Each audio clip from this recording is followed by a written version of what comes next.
Gospel of Mark, chapter 14. I want to begin reading in verse 66 and read to verse 72. And then we'll jump over to Mark 16. Mark 14, verse 66 through verse 72. You'll find these words recorded. And Peter was below in the courtyard. One of the servant girls of the high priest came, and seeing Peter warming himself, she looked at him and said, "You also were with Jesus the Nazarene." But he denied it, saying, "I neither know nor understand what you are talking about." And he went out on the porch. That takes some nerve. You've been rolling with Jesus for 3.5 years, and all of a sudden you act like you don't know him. Verse 69, the servant girl saw him and began once more to say to the bystanders, "This is one of them." But again he denied it. And after a little while, the bystanders were again saying to Peter, "Surely you are one of them, for you are a Galilean too." But he began to curse and swear, "I do not know this man you are talking about." Immediately a rooster crowed a second time, and Peter remembered how Jesus had made the remark to him, "Before a rooster crows twice, you will deny me 3 times." And he began to weep.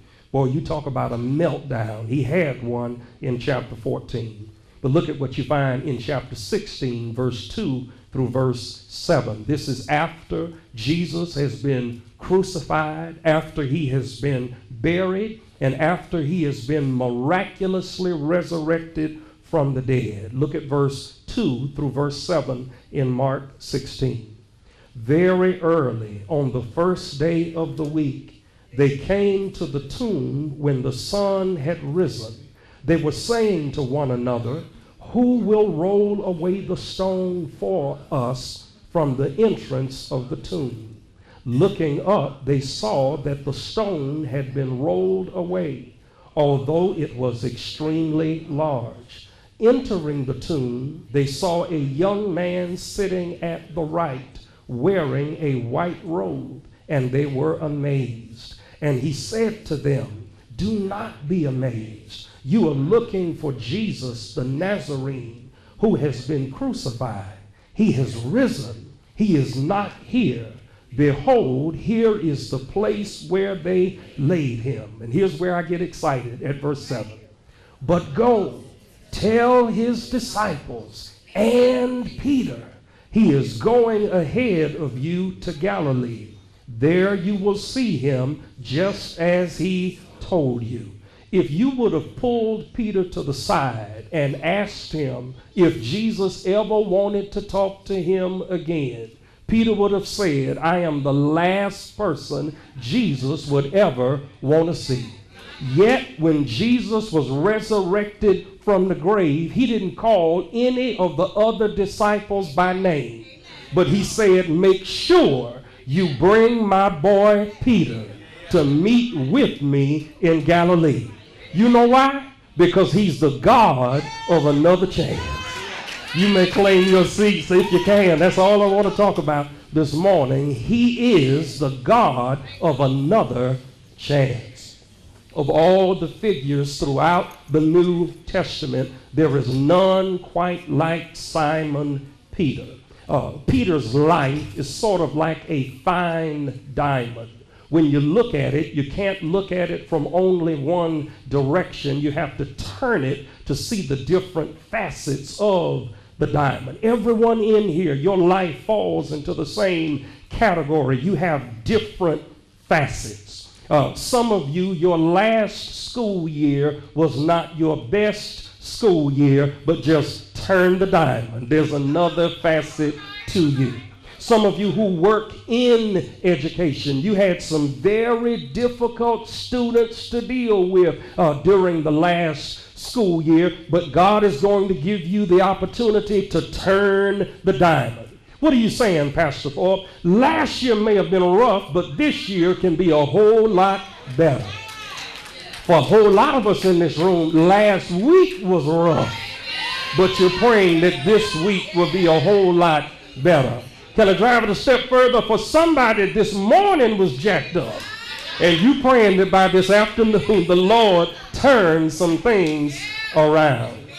My friend now of the ages, Reverend Dr. William Tim Glenn, only stands 5 feet 7 inches tall.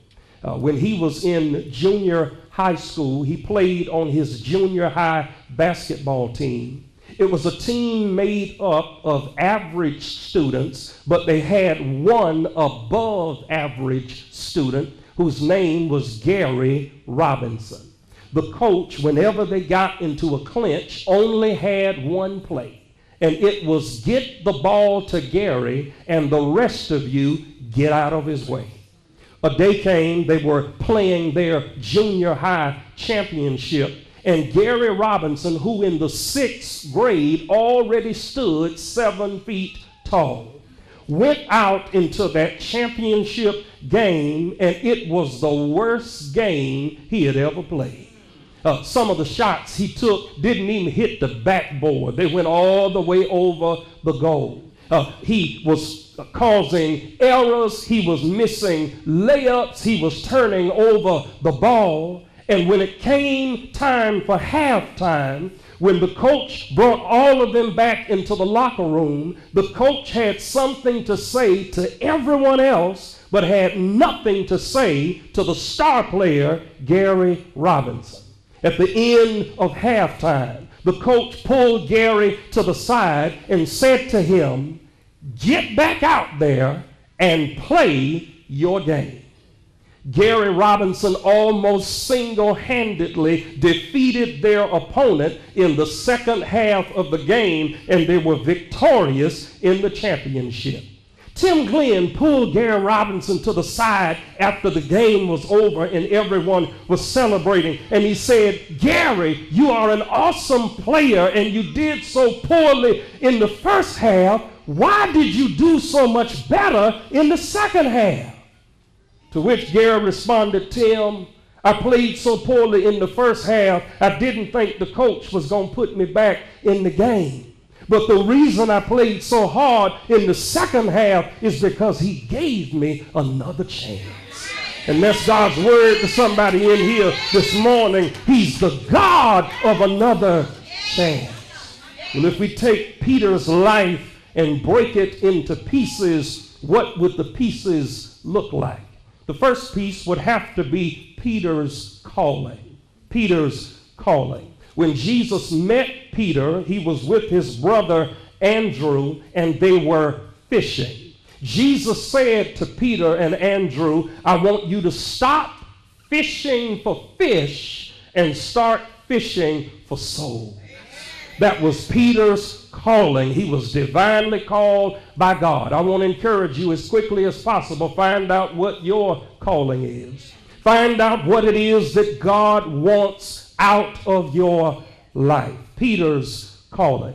The second thing you'll find in examining Peter's life is not only his calling, but Peter's cautioning.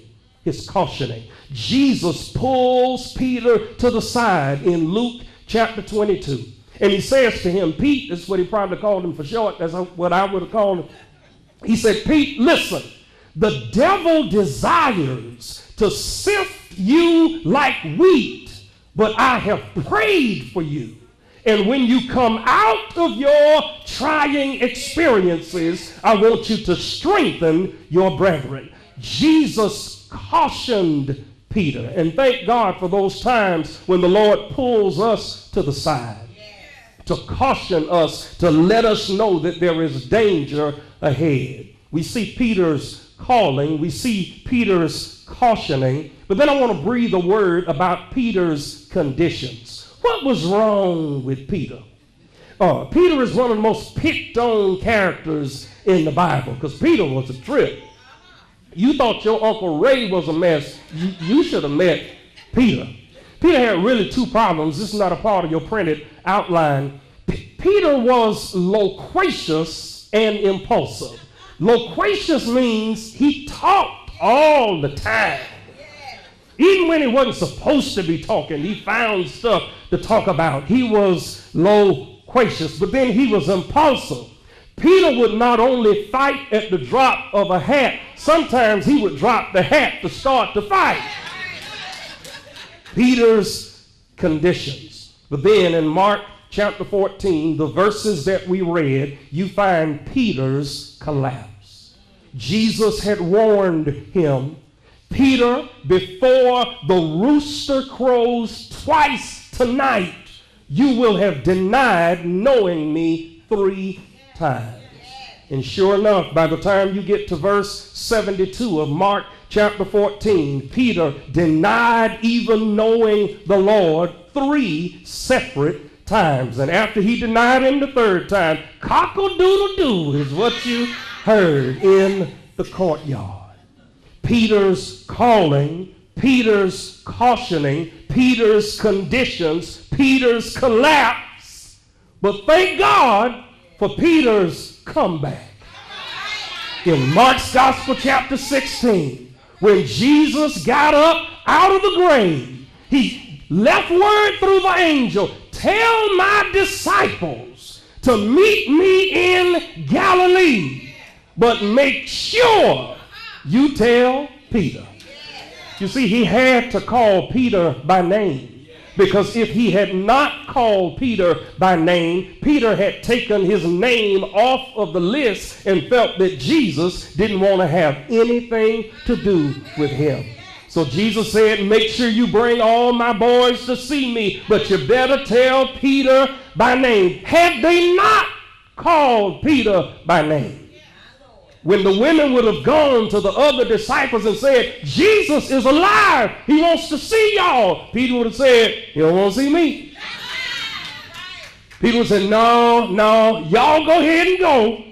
I don't think I'm going to the Jesus rally, because the last time he saw me, I was cursing and swearing, declaring that I did not know him. But oh, Jesus, recognizing that Peter needed a little extra push, said, tell my disciples and Peter that I want to meet them in Galilee. Peter made a comeback. And somebody in this room going into this new school year, going into this new week, going into this new day, you need to make a comeback. We serve a God who specializes in do-overs. I wish I had somebody who knew what I was talking about. Sometimes you wish you could just hit the reset button and start all over again. That forces me to say 3 things, and then I'm in my seat. Here's the first one. Your second chance is possible. It is possible. What are you getting at, Pastor Thorpe? Never place a period where God is simply dropping a comma. I've made some mistakes in my life, and I have looked at myself and others have looked at me and they dropped a period, not recognizing that God was trying to drop a comma. A period means the sentence is over.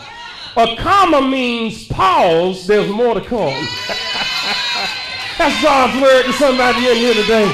It's not a period. Your story is not over. The last chapter has not been written. It's just a comma. Pause, there's more to come. Your second chance is possible. That's not all. This text reveals that your second chance is probable. You know what that means?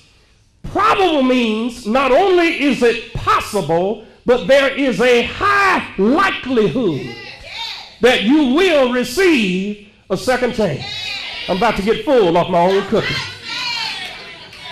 Your second chance is possible, but then your second chance is probable. Pastor, where do you get that from? It's in the text. It's in the text. Remember, Peter's life was broken into 5 sections. Peter had a calling, then Peter had a cautioning. That means he was divinely selected by God, and then he was cautioned by God that trouble was on the way. You say, but Pastor, I get that. I get that Peter had a calling. I get that Peter had some cautioning. But then, Pastor, you told us that Peter had some conditions. That he was loquacious and he was impulsive. Yeah, I told you that. He was. All those things. Then, Pastor, you told us, because we heard you, and it's on tape. Pastor, you told us that after Peter experienced some conditions, Peter had a collapse. Yeah, you're right. You're right. He had conditions, and he also had a collapse. But then, don't forget I told you that Peter made a comeback. Okay, all right, I'm already full of my own cooking. If you can settle the fact that you have been called and cautioned, not even your conditions or your collapse can stop your comeback. Let me hit rewind. Push pause and push play. If you've been called, if you've been cautioned, even though you got some conditions and every now and then you collapse, it cannot stop your comeback. Your second chance is possible. Your second chance is probable. But then I'm in my seat. Your second chance is powerful. We are in Mark chapter 16. In your quiet time and your moments of meditation, just keep on turning till you get to the book of Acts, chapter 1 and chapter 2. Because the same Peter who messed up in Mark 14 made a comeback in Mark 16 because Jesus gave him another chance. When you find him in Acts chapter 1, he is so on fire for God until in Acts chapter 2, he preached one sermon and 3,000 souls got saved at the same time. Which means when you get over yourself, there is no limit to what God will be able to do with you and do through you. Your comeback is possible. It is probable, but then it's going to be powerful. Oh, I'm so thankful. Watch this.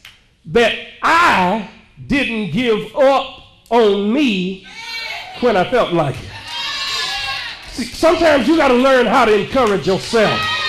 Some people are thankful. My mama didn't give up on me. My daddy didn't give up on me. Jesus didn't give up on me. All that's good, but sometimes you give up on yourself.